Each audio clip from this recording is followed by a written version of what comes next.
नाम पलक प्रसाद है और मैं बिहार से रहने वाली हूँ। मुजफ्फरपुर जिले की बसंत गांव पड़ता है मेरा।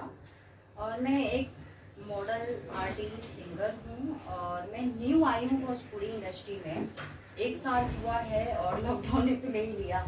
बट आज हम खेसारी लाल जी के बारे में, काजल रखवानी, राजकुमार आर पांडे जी और चिंटू पांडे जी के विषय में बात करना चाहती हूँ, क्योंकि भोजपुरी इंडस्ट्री में बहुत गंद फैली है और मैं ये चाहती हूँ कि ये गंद हटे। पूछिए। तो यही कहना चाह रहा हूँ कि आपका जो शिकायत है भोजपुरी इंडस्ट्री को लेकर या कलाकार को लेकर, काजल रखवानी को लेकर क्या शिकायत है? और खेसारी जी के बारे में आपने तारीफ भी की है, क्या कहना चाहेंगे कि उनको जो काजल रखवानी बोली है उनके बारे में काफी कुछ अपशब्द, तो कितनी नाराज इस बात से लेकर, कितना गलत मानती है इस चीज पर? मुझे तो अभी फिलहाल मैं बहुत ज्यादा नाराजगी इस बात से हूँ कि हमारे यूपी बिहार के भाई बहनों इतने अच्छे हैं। काजल रखवानी को भरपूर प्यार दिया, उसने कभी गुजराती नहीं कहा। गुजरात में इतने हंगामे हुए, बिहार यूपी वाले को डंडे मार मार के भगाए गए, लेकिन फिर भी उसको इज्जत सम्मान मिला। किसी ने ये नहीं कहा ये गुजराती इसको काम मत दो, या इसकी मूवी भोजपुरी इंडस्ट्री में रिलीज मत होने दो, या यूपी बिहार में थिएटर में रिलीज मत होने दो। इनका मूवी हमेशा अच्छा आया और अच्छे काम किए, इन्होंने भरपूर प्यार मिला।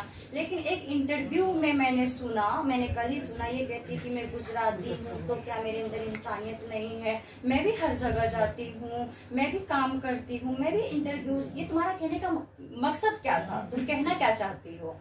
और फिर तुम्हारे वजह से छोटे छोटे बच्चे यूपी बिहार वाले ये देखते हैं कि इन दोनों का ब्रेकअप हो गया, ये हो गया, तो तुम क्यों हमारे यूपी बिहार के लोगों को तुम यही सिखा रही हो आगे कि ब्रेकअप हो गया, वो छक्का है तो ये है तब वो है। फिर अभी ये बोल रही है, ये क्या बोलते हैं, चिंटू पांडे ये बोल रहे थे कि मैं कभी चाचा को अब शब्द नहीं बोलता हूँ।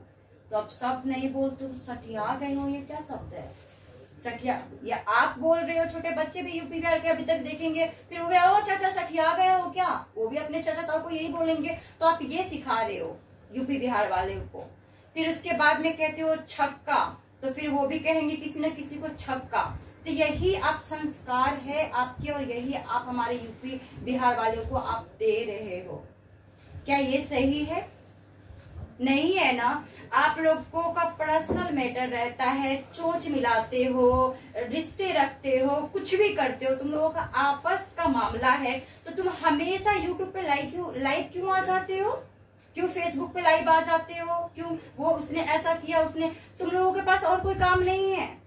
जहां जाती हूँ वहां पे ये कहते हैं यार भोजपुरी इंडस्ट्री छी इतनी गंदी है, तुम कैसे काम करती हो? तो मैं ऐसे सर कर लेती हूँ। क्यों? तुम लोग बेवकूफों लोगों की वजह से ये होता है, सुनने को मिलता है मुझे।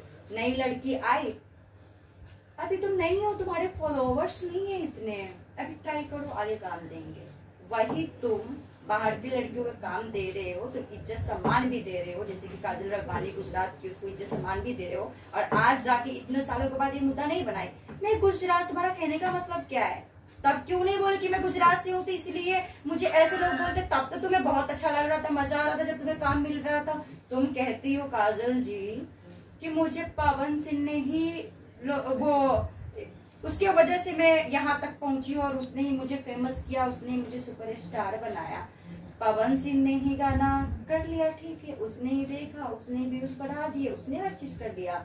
ये यूपी बिहार वाले तो बेवकूफ है, उसने तो देखा ही नहीं, फालतू में तुम्हारे वीडियो देखते हैं। मैं तो ये कहना चाहती हूँ यूपी बिहार वाले लोगों को, अब भोजपुरी इंडस्ट्री को बैन क्यों नहीं करते हो ऐसी लड़कियों को?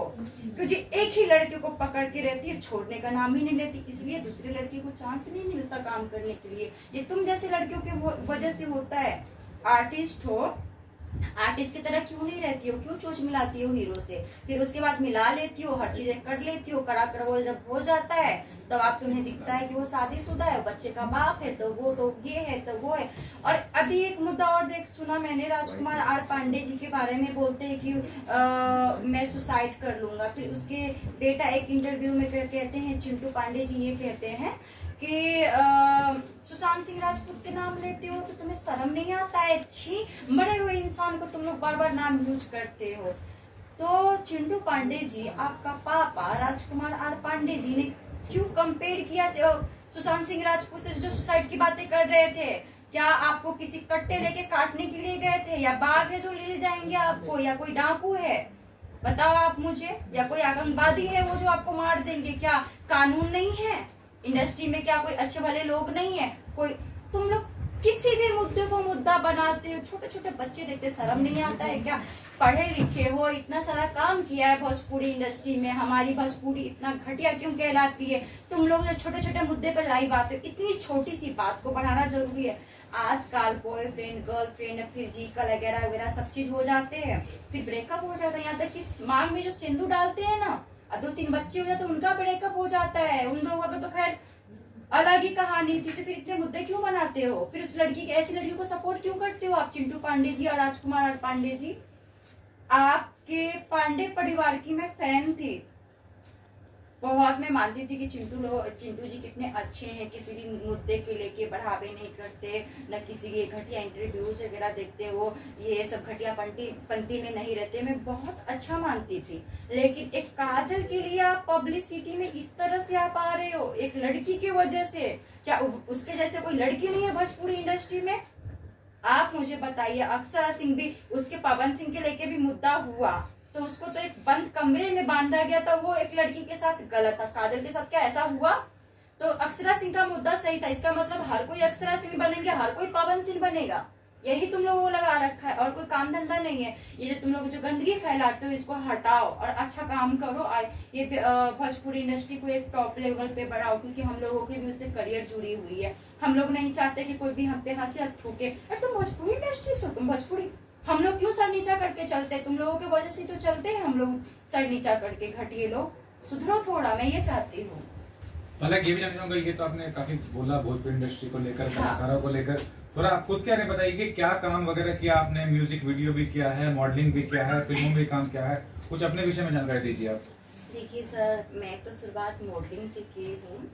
फैशन वीक में मैंने मिस इंडिया का अवार्ड जीता, फिर मैंने मिस दिल्ली रही, मिस हरियाणा रही, और मैंने एक बॉलीवुड मूवी में सेकेंड लीड किया हमने, और भोजपुरी में 3-4 हमने एल्बम भी किए, और एक अभी प्रेजेंट टाइम में एक मूवी मिली है अविनाश शाही के साथ में, दीपू की दुल्हनिया, वो मैंने, और अभी मैंने खुद सिंगिंग करना चालू कर दिया है, और बहुत अच्छे अच्छे गाने अभी हमने गाए हैं। और देखिए कुछ दिनों के बाद देखने को मिलेगा, क्योंकि भोजपुरी इंडस्ट्री में जल्दी करके ये ना बिहारी लोग ही बिहारी लोगों को सपोर्ट नहीं करता, ये सबसे घटिया पंथी। अरे तुम लोगों पे तो घिन आता है मुझे सबसे ज्यादा, क्योंकि हमारे गांव की, हमारे जगह की लड़कियों को तुम लोग सपोर्ट, ये हमारी बात ही नहीं चल रही है, हमारे जैसे न जाने कितनी लड़कियों की उनकी बात चल रही है।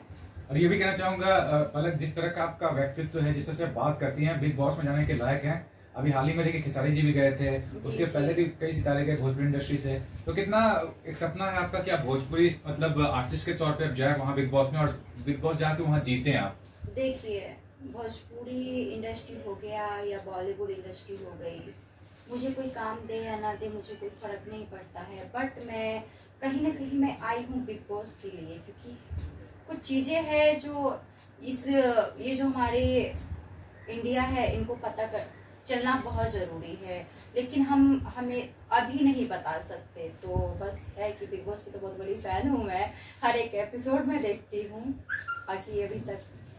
और सलमान भाई क्या कहना चाहेंगे? बिग बॉस में जाएंगे तो सलमान भाई से मिलना कितना बड़ा एक आपके लिए? सलमान सर भाई जैसे हैं, और मैं उनको बहुत मानती हूँ, और उनके तो फैंस पूरी दुनिया है। अभी तो फिलहाल हमारे घर में तो कुछ खास ही है, हमेशा देखो तो सलमान जी चलता रहता है। और बाकी आपने कहा कि कामयाबी अभी तक जब आए हैं, विनोद प्रसाद हैं, जिनके वजह से मैं आज तक यहाँ पे डटी हूँ।